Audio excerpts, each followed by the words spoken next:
So the topic of today's presentation is recorded speech. And the point is that recording speech and broadcasting speech are two of the most useful skills to have in the modern world. It doesn't matter what area of expertise you're in or what your major is. If you can sound good in a remote meeting or a job interview using a microphone, then you should have a leg up.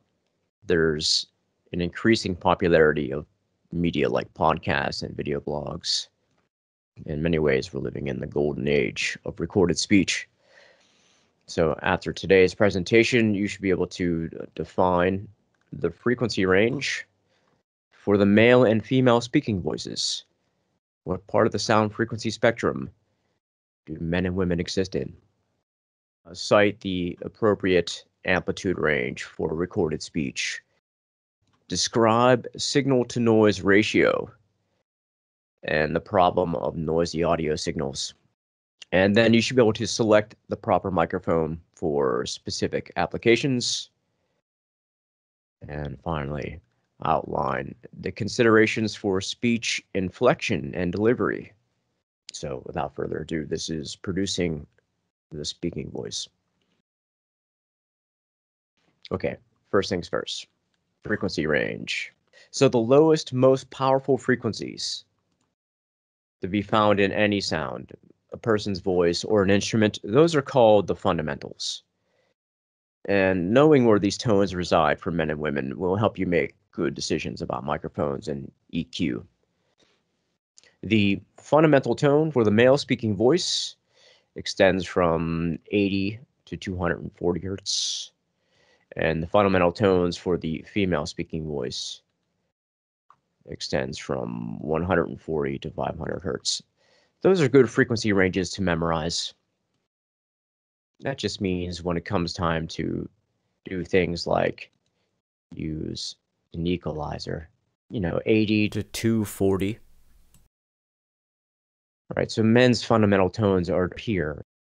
And then women's range is 140 to around 500. So men 80 to 240, women 140 to 500. So you can think of it this way. For men, their speaking tones are in the upper bass range, and women's fundamental tones are in the low mid range. Of course, this is most but not all. Some men and some women might be higher or lower than anticipated. So we can think of it on a piano keyboard. A man's speaking range goes from A2 to E3. So here's middle C on the keyboard. These notes down here. Men's speaking range here. So I just sang that last note, E. E. Men's speaking range. This is where men speak here. That's sort of where I feel at home. So I might find where B is on my equalizer. Me, this seems to be where I am. And then women speak in this range here.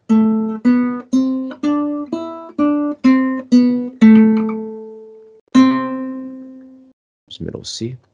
Women speak here. This is around where a woman speaks up in here, and I sound unusual there because my voice is naturally found an octave lower. In addition to the fundamental tones, the human speech has many overtones and harmonics.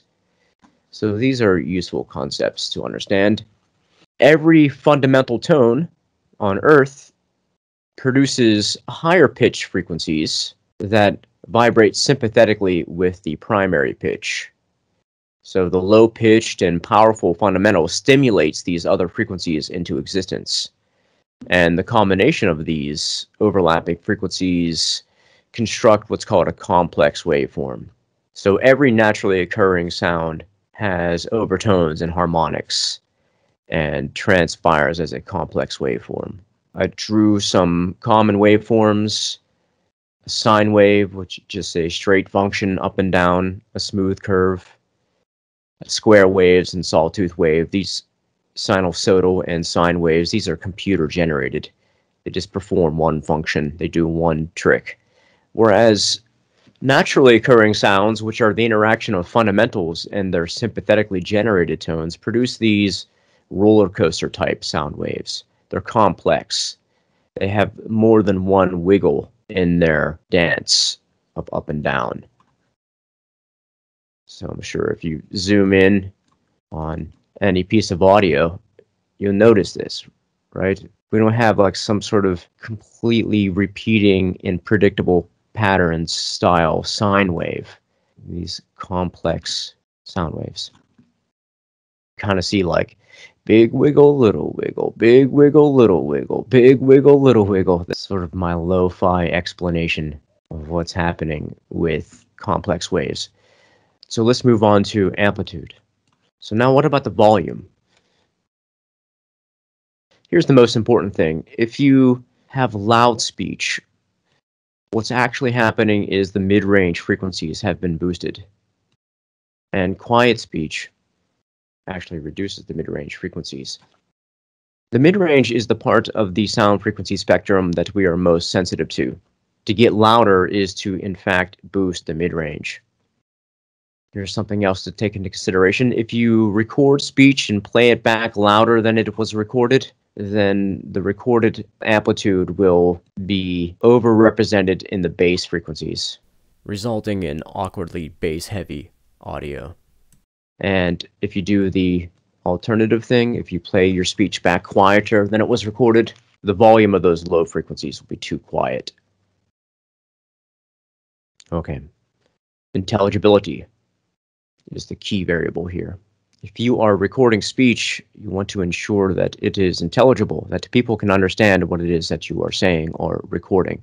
In the book, The Science of Musical Sound by John R. Pierce, the figure of 65 dB SPL is given for normal conversation between people who are about 3 feet apart. Now, according to Stanley Alton in Audio and Media, the optimal amplitude for speech clarity is between 70 and 90 dB SPL, so slightly louder than the average conversation, right around the same volume to a little bit louder. So you should aim for this degree of loudness in your reproduction of speech.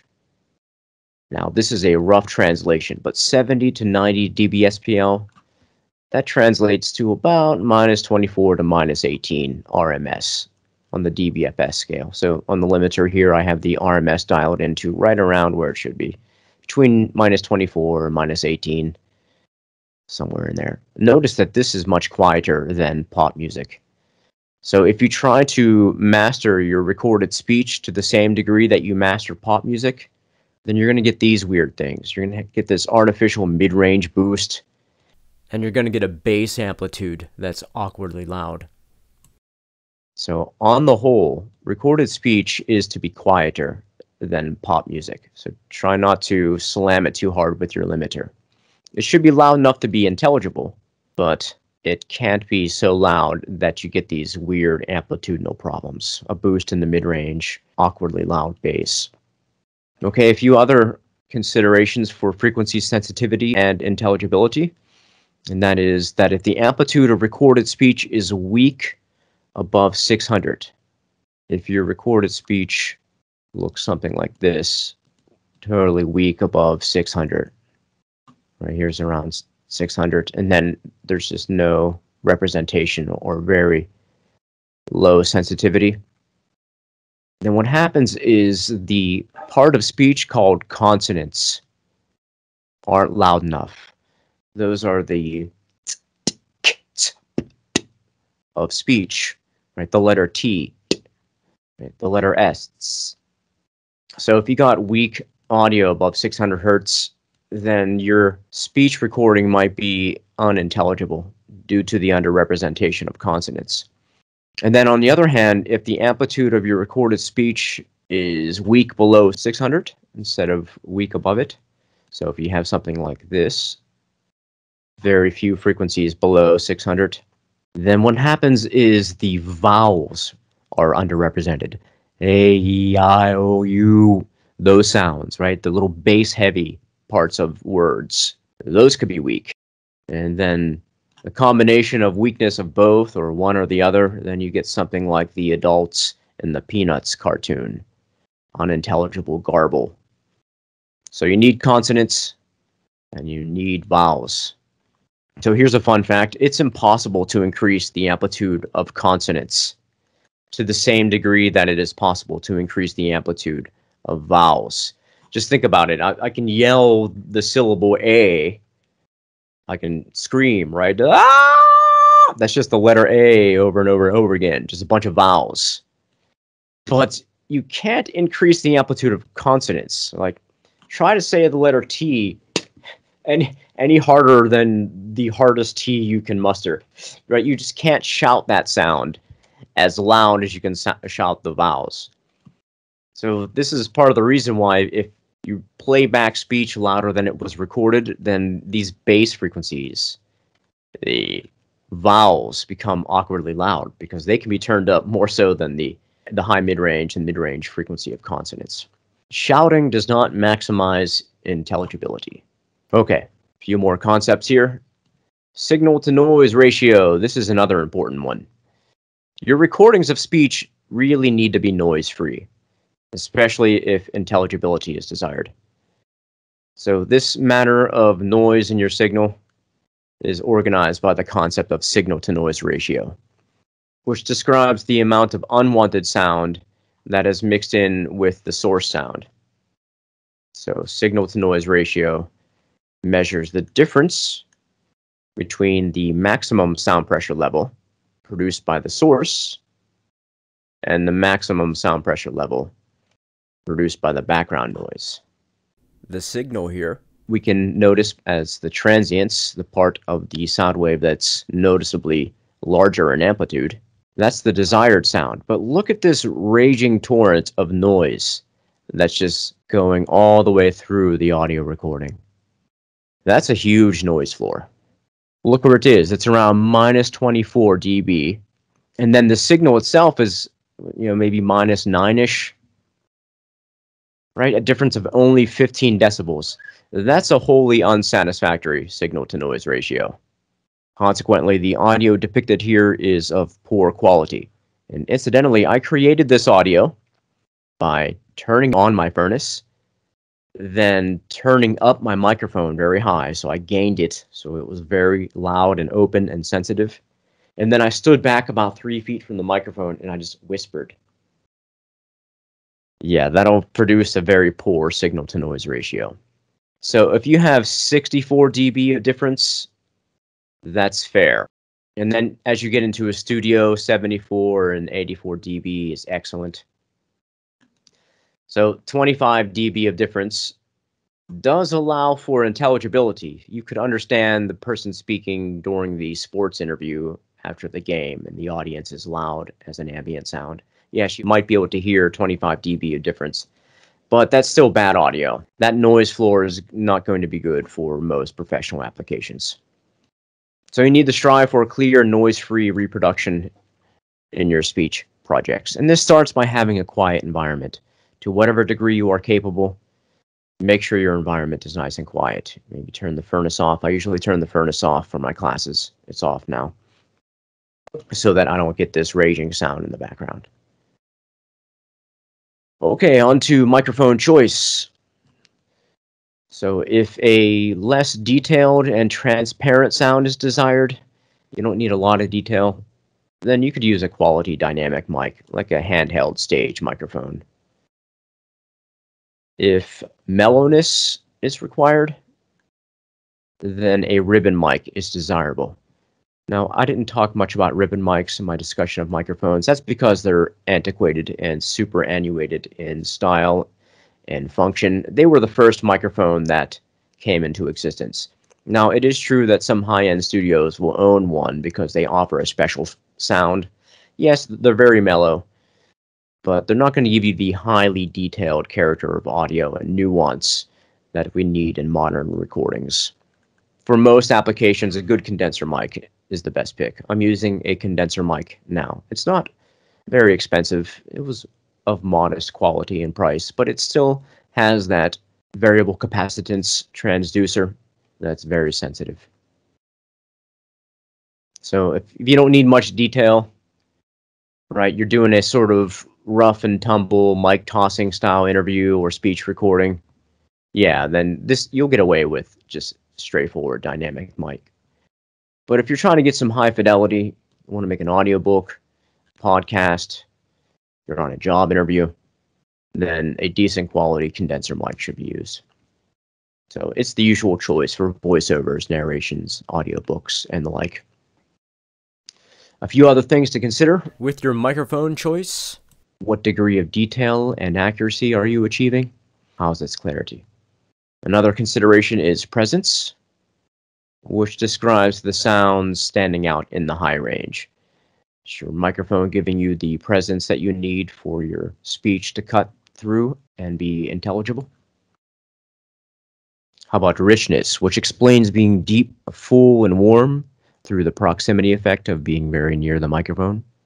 Does it stand out in the low range if you are desiring that sound? And versatility, which is why I use the microphone I have here. It's pretty versatile. It's good for speech. It's good for music. It's not very expensive, so I just keep it set up all the time. You're going to run into many different speech applications, interviews, podcasts, audio journaling.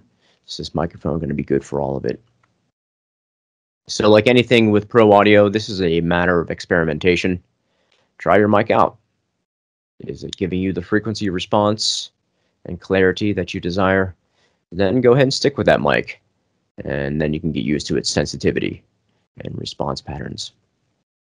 We should also consider the way a microphone listens, or the matter of its pickup patterns. An omnidirectional microphone, which is sensitive in all directions, it doesn't reflect the change of distance very severely. So if you change distance from the microphone, if you have a standing interview style, then maybe an omnidirectional microphone is good. They're not as subject to the proximity effect. But despite these good things, the main problem with an omnidirectional microphone is that it doesn't filter out unwanted sounds from the environment. So it's just capturing sound from every direction. So you might end up with a heavy noise floor and a poor signal-to-noise ratio if you use an omnidirectional microphone. Therefore, it's probably best to use a directional microphone that you can be on mic or off mic. It gives you less perspective of the environment. It avoids feedback. They are more likely to cause the proximity effect, but if you are recording a radio interview, say, maybe that's good. But they are more susceptible to wind noise and popping sounds. Importantly, the speaker needs to be on mic, right? Positioned at or near the mic, and stay within the pickup pattern at a consistent distance. I'm trying to do this here with this microphone, making sure that the character of audio is consistent and listenable. The problem is if you're very close to a directional microphone, you might get unwanted sounds. You might get lip smacking or tongue movement or other distracting mouth noises. Think chewing gum. But if you're too far away, then your audio signal will be diffuse and distant sounding. So we need to try to find the appropriate source to mic distance, and that ends up being about 6 inches. So here I am standing in front of this microphone and stretching out your pinky and your thumb. That gives you something around the distance that you should be from your microphone. And notice also that I have my microphone here set up in front of an acoustic tile, and this reduces reflections. What could screw up the character of your audio is if you're getting sound reflections off the wall behind and then back to the microphone, and then you get some of that natural ambient sound that could be distracting, especially for recorded speech, which you should have a dry character of audio. Reverb doesn't do well for recorded speech. Now, if you don't have any acoustic tile, you can just drape a heavy sweatshirt over a music stand. So just to clarify, the acoustic tile is set up behind the microphone. You're speaking into the microphone, and then behind the microphone is the acoustic tile. So that means any sound waves that don't hit the microphone and miss don't hit off the wall behind and then reflect back to the microphone, giving you that reverb. Okay, so the best setup is to have a directional condenser microphone and a pop filter. A pop filter is a device that is designed to diminish plosives. Plosives are the severe amplitude transients that stem from powerful consonants like the letters P and B. P's and B's can mess up your audio. A pop filter thwarts them. So sometimes even with a pop filter, you might still have unseemly mouth noises or plosives, in which case try speaking 45 degrees off axis. And this is also what you should do if you don't have a pop filter. If you want to make sure that you don't ruin your audio, you don't have a pop filter, then just tilt the microphone and speak across the pickup pattern instead of directly into the target. And that should decrease some of the annoying mouth sounds and plosives. Once you have your recording of audio, it might be useful to also use an expander. If you remember, an expander is a dynamic processor that increases the difference between loud and soft sounds, which means that quiet sounds will appear even more quiet and normal volume sounds are left alone, basically. As soon as the signal crosses below a certain threshold, the expander turns it down. So after the audio falls below this level here, minus 26, as soon as there is a sound that's minus 27, say, the expander just turns that sound down even further, thereby accentuating the desired sounds and turning down the background sounds. If you have a bad signal-to-noise ratio, then an expander is your friend. Here's another thing you should look out for, is you want to avoid tabletop reflections. So don't have your microphone pointed down at a surface, because then you're just going to get a ton of reflections. You're going to get a weird sort of slapback echo off of the surface. So I have this same microphone positioned basically opposite of how it's positioned here. I have it so it's aimed in this direction away from the tabletop, which is very near.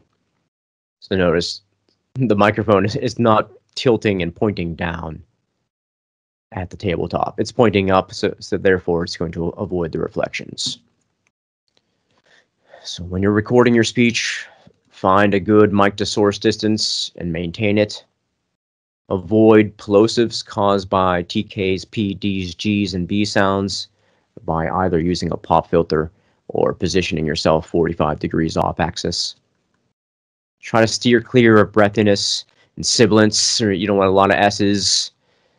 If I can hear you breathing on your recording, maybe step back a bit, right? You don't want to distract people from the content of your message if all they are hearing is mouth noises and breathing. And try to record in an environment that's devoid of reverberation. I have to say, this is the #1 sin with most remote meetings. A lot of people are confused about where they should be in relationship to their microphone. Most people are too far away from their laptops, and they're just speaking in a loud voice, and all I hear is their voice echoing in the environment. You don't get the clear character of audio that you get here with me very close. Instead, they're too far back, and then they're just yelling conversation, and they're trying to sound natural, but all you hear is the sound of the room. Maybe because I'm an audiophile and I pay attention to such matters, I'm very distracted by the distance between the microphone and the source and people's confusion about that matter. Okay, speech delivery. A considerable amount of the meaning that transpires through spoken language is derived from the way things are said. Sometimes it matters even more than the things that are said. So you need to apply careful consideration to speech delivery, so that the speech delivery accurately reflects the speaker's intended meaning, mood, and point of view. So this includes factors like emphasis, inflection, pacing, and accent convey these details. So the matter of emphasis can be described by analyzing the many ways a single sentence can be uttered.